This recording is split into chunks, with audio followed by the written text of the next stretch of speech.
Hey everybody, this is Ryan and Angela from LostReviews.com, and this is our review of Tron Legacy, the sequel to Tron. Tron! It's a clever name. Actually, it's really not that clever except for, you know, the recognition of the name, because when you see the film you're wondering why they even called it that. But, yeah, the original one, I was a big fan of it. Now this is from 1982, but I'm still getting my nerd-tasm out of it, so I really like. What is a nerd-tasm? Explain that to people. I don't know, I just like all the computer references and the dorkiness about it, and how they're not trying to be cool at all. But not so much in Tron Legacy like they did Tron. Yeah, Tron Legacy was more like, hey, you guys heard that hackers were cool? We made a movie about it, sort of. No, actually Tron Legacy is the equivalent, compared to Tron, of the movie, the film Hackers, how it depicted hacking. Yeah. Tron actually, you know, had some insight into actually how code is done in computers and stuff like this. This is the equivalent of Hackers to something like that. There are a few references which I quite enjoyed, of piracy and a little knocks at Microsoft and Apple, which I really liked. Very little. And you think they're going to be plots in the story that will come into play later, but it's literally not. It's just like a statement. Yeah, well, the first part of the film is really fun, and I was seriously thinking, wow, we have another Dark Knight on our hands. Yeah, there was a really good like score to it that gives you like a feeling of like heaviness and weight to the film, and it's setting up exactly the same way that the original Tron did, almost scene for scene it seems like at times. And they play a lot into the homage of the first one with having little hints here and there, like the door and they have the big door, if you remember that, when he tries to hack into the place, and the apartment that Sam Flynn, who is Kevin Flynn's son, is staying in this little garage apartment out on like a riverside bay or something. Has like a name printed on it, like it'd be a carport or something, but it's a hint back to the original one. So that's a little hint there for nerds like me who really liked the first one. But I mean, it's like once you get into the Tron world, it just becomes its own separate thing. Yeah, I mean, there's a few references like towards the end, but really once we get past that, all the references are gone.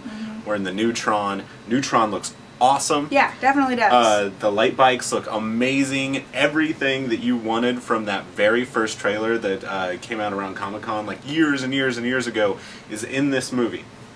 It's the spaces in between that really hurt it. The story. It was really, really, really lagging, and they're pacing themselves to. I mean, the movie was 2 hours long, and it didn't need to be. Like, I was excited, like, oh, 2 hours of light cycles and fighting and cool 3D stuff. Yeah. But there's so much lag time where they're just sitting and waiting to get to the next scene, essentially, and they're having a conversation, but they're really just doing a lot of staring into the cool lights in the sky kind of area. Well, yeah, they tried to add a lot of story to Tron. In the original Tron, there's some stuff there, but it's really all about the visuals. It's fast-paced, yeah, and they don't waste time in the original one, yeah. This one, they're actually trying to add the story. The sad thing is they're adding a little bit of Star Wars and a lot of the final Matrix film. I thought so too. And to add story, you have to have a lot of dialogue. And a lot of this is a lot of Zen thinking.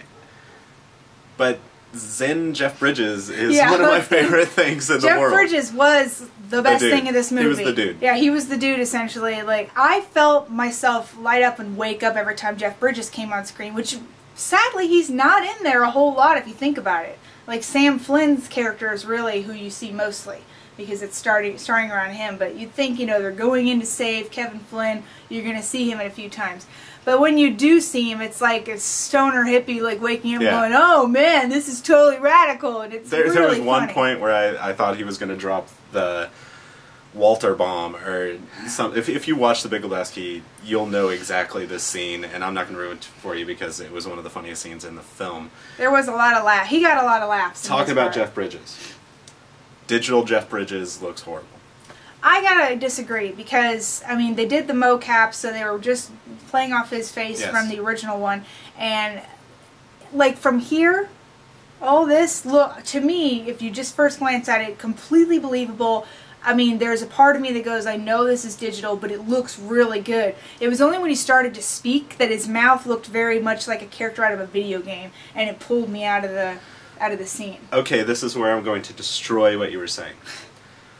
Did you see Social Network this year?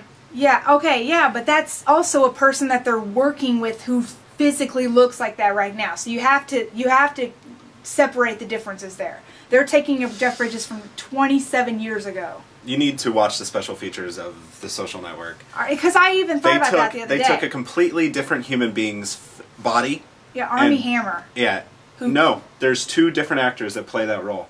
And then they take Armie's face and they put it on the other actor. You can't tell the difference. They're not doing it scene by scene shot like that. Yeah. It is all digitally put in. And I was highly impressed when I found out that was the same guy. Bridges, it does not look great. It's just a digital reproduction. So I think they could have cleaned it up a lot better.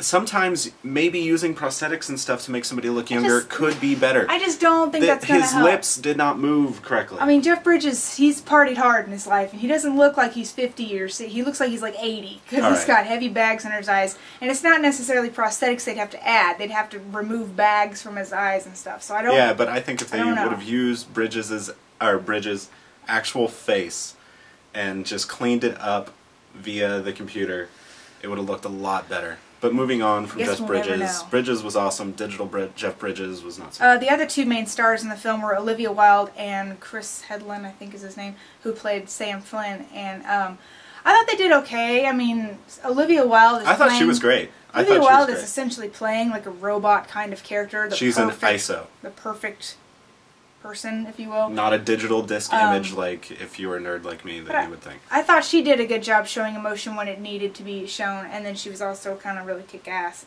And I thought she was really good cast for that part because the role is essentially supposed to be like a perfect person, and she's very entertaining to look at, so I'll give her that. Yeah, and the movie's fun. It's just missing. I really wanted to love it. Like, you don't have any idea how much I love the original Tron. I did too. I was so pumped, and even watching the trailers, I'm like, yes, this is going to be awesome, but then you go in the movie, and I'm sitting there, and I'm falling asleep. I'm like nodding off, trying to stay awake because it gets so quiet at times, and it's lagging, and you're just like, bring back the light cycle fights or something, because I'm just sitting here watching you guys ride on a freight train for like 25 minutes doing absolutely nothing. Yeah. And I have to like, just slap the director in the face, first time director, like, why would Disney give the script to this guy, you know? Give it to somebody. He did a fantastic job. I'm sorry. Yeah, I have to completely and totally disagree with you. No, not on the script, but during the film looks beautiful. It looks amazing. Yes. The only thing that's lacking with this film is the story, and it's a bit too long. But the film, if you want to go see what Tron could look like now, go see this. They did that perfectly. In the theaters. That's one thing I would give it, is if you are still interested in seeing this, don't wait to see it till it like comes out on TV, I would say wait Netflix. To see it on Blu-ray. Well, maybe Blu-ray if you have like a huge TV, but this is one thing that really should be seen in a theater, you know, on a huge massive size, and then it's in 3D IMAX, so you can find a theater like that. Kinda in 3D.